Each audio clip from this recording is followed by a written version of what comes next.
తదుపరి ధనురాశి. ధనురాశి వారు ముఖ్యమైన కార్యక్రమాలన్నీ కూడా సకాలంలో పూర్తి చేస్తారు. విజయాల బాటలో సాగి అందరినీ కూడా ఆకర్షిస్తారు. నిరుద్యోగుల ప్రయత్నాలన్నీ కూడా సఫలమవుతాయి. వాహనాలు, ఆభరణాలు సమకూర్చుకుంటారు. ఆర్థిక పరంగా చూస్తే రుణాలు తీరి కొంతవరకు ఊడ చెందుతారు. ఆకస్మికంగా రావాల్సిన డబ్బు కూడా చేతికంతుంది. కుటుంబపరంగా చూస్తే సంతోషకరమైన విషయాలు కొన్ని తెలుసుకుంటారు. అందరికీ ఆదర్శంగా నిలుస్తారు. ఆరోగ్యపరంగా కొన్ని దీర్ఘకాలిక సమస్యల నుంచి ఈ వారం వీరికి ఉపశమనం కలుగుతుంది. వ్యాపార ఉద్యోగ వర్గాల వారు అనుకున్నటువంటి లక్ష్యాలను సాధిస్తారు. ఉద్యోగ వర్గాల వారు ప్రమోషన్ కోసం ఎదురు చూస్తున్నారు. శుభవార్తలు అందుకుంటారు. రాజకీయ వర్గాల వారికి పదవులు వరించవచ్చు. ఇక నక్షత్రపరంగా చూస్తే మూలా నక్షత్రం వారికి మంగళవారం కార్యక్రమాల్లో ఆటంకాలు, అవరోధాలు అధికమవుతాయి. ఉద్యోగ ప్రయత్నాలు ముందుకు సాగవు. శుక్రవారం వీరు విందు వినోదాల్లో పాల్గొంటారు. యత్న కార్యసిద్ధి. పూర్వాషాఢ వారికి ఆదివారం ధన వస్తు లాభాలు, నూతన పరిచయాలు కూడా ఏర్పడతాయి. బుధవారం వీరు నిర్ణయాల్లో మార్పులు చెరుపులు చేసుకుంటారు. దుబారా ఖర్చులు కూడా వీరికి ఎదురవుతాయి. ఉత్తరాషాఢ 1వ పాదం వారికి సోమవారం విందు వినోదాల్లో పాల్గొంటారు. ఇంటర్వ్యూలకు సంబంధించిన సమాచారం కూడా అందుతుంది. గురువారం స్నేహితులే శత్రువులుగా మారి కొన్ని సమస్యలు సృష్టిస్తారు.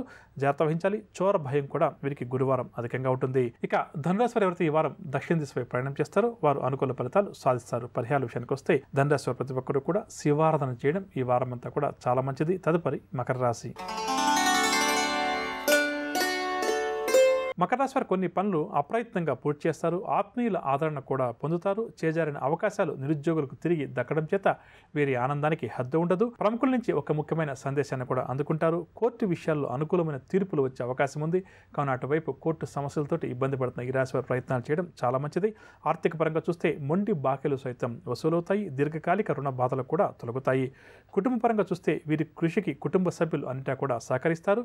శుభకార్యాలపై చర్చలు కూడా జరుపుతారు. ఆరోగ్యపరంగా చూస్తే స్వల్ప అనారోగ్య సమస్యలు, ఔషధ సేవనం తప్పదు. వ్యాపార ఉద్యోగ వర్గాల వారికి ఆటుపోట్లు తొలగి ఈ వారం ముందుకు వేస్తారు. కళాకారులకు మంచి గుర్తింపు, ఆదరణ కూడా లభిస్తుంది. ఇక నక్షత్రపరంగా చూస్తే ఉత్తరాషాఢ 2, 3, 4 పాదాల వరకు సోమవారం వీరు విందు వినోదాల్లో పాల్గొంటారు. ఇంటర్వ్యూలకు సంబంధించిన సమాచారం అందుకుంటారు. గురువారం స్నేహితులే శత్రులుగా మారి కొన్ని సమస్యలు సృష్టిస్తారు. జాగ్రత్త వహించాలి. చోర భయం కూడా వీరికి అధికంగా ఉంటుంది. శ్రవణ నక్షత్రం వారికి మంగళవారం కుటుంబ సభ్యులతోటి ఆనందంగా గడుపుతారు. గతంలో పోగొట్టిన వస్తువులు తిరిగి దక్కే పరిస్థితి కనిపిస్తుంది. కావున అటువైపు ప్రయత్నం చేయడం చాలా మంచిది. శుక్రవారం దుబారా ఖర్చులు, మానసిక అశాంతి కూడా అధికంగా ఉంటుంది. ధనిష్ట 1, 2 పాదాల వరకు బుధవారం కార్యజయం, శత్రువులపై విజయం సాధిస్తారు. ఉద్యోగ లాభ సూచనలు. శనివారం కుటుంబ సౌఖ్యం, విందు వినోదాల్లో పాల్గొంటారు.